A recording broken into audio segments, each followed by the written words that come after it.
the Daily Reflections for July 28th. Reflections. I haven't read it yet. All right, let's go. Ready? Yep, I'm recording.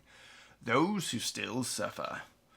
Let us resist the proud assumption that since God has enabled us to do well in one area, we are destined to be a channel of saving grace for everybody. Man, I like that one.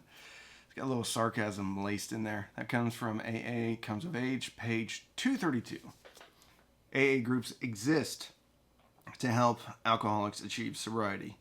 Large or small, firmly established or brand new, speaker, discussion, or study.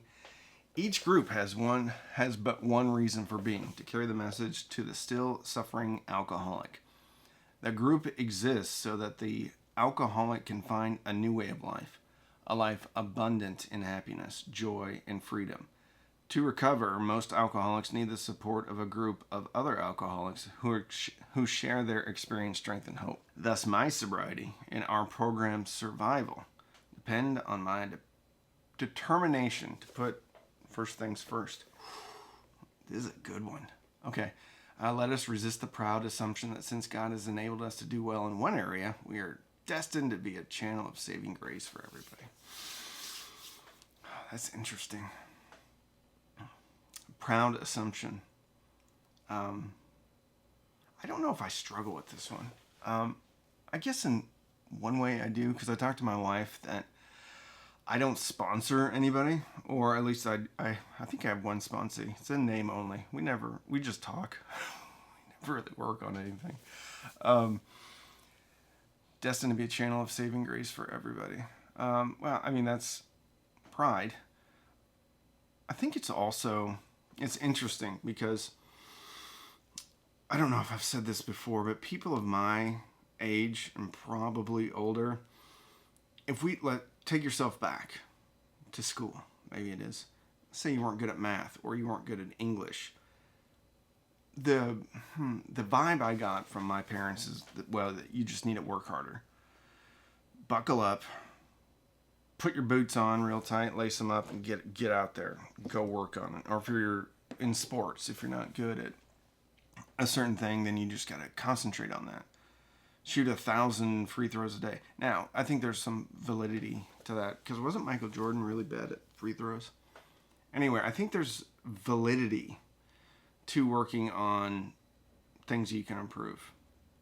However, when I'm thinking that I can be everything to everybody,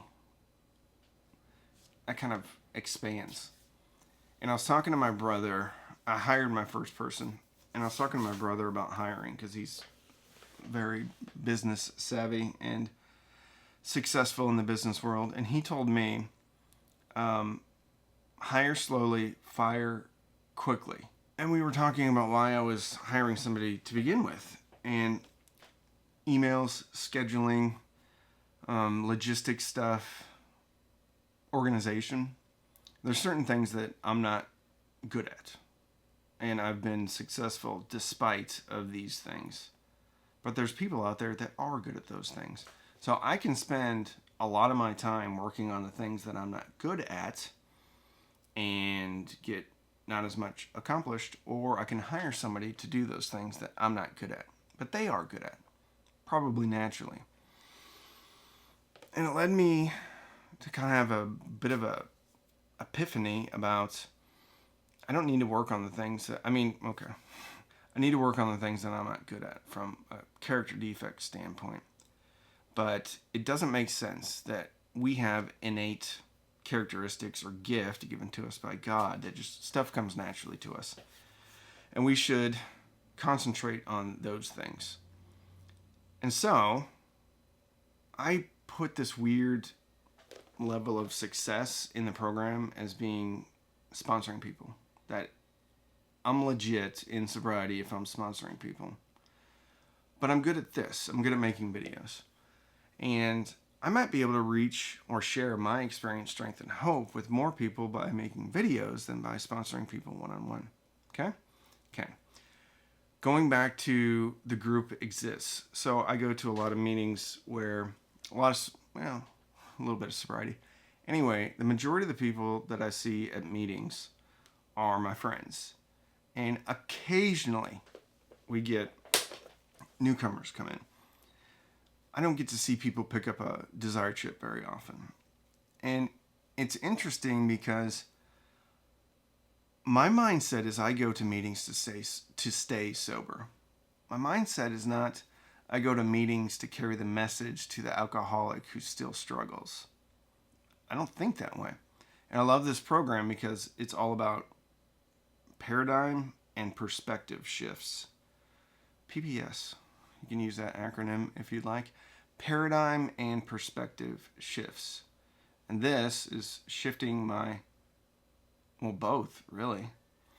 The group exists so that the alcoholic can find a new way of life, a life abundant in happiness, joy, and freedom. To recover, most alcoholics need the support of a group. Absolutely. If it wasn't for the group and the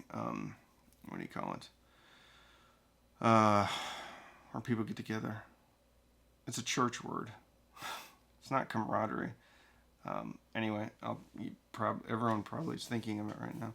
Fellowship. There we go. Thus, my sobriety and our program's survival depend on my determination to put first things first.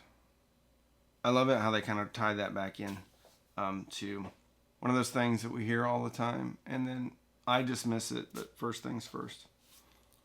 Doing this video, first things first. One of the first things I've done today.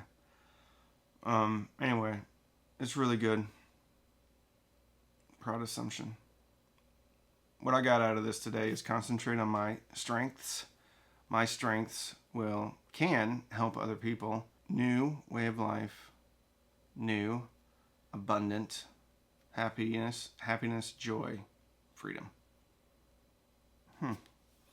Anyway, that's it.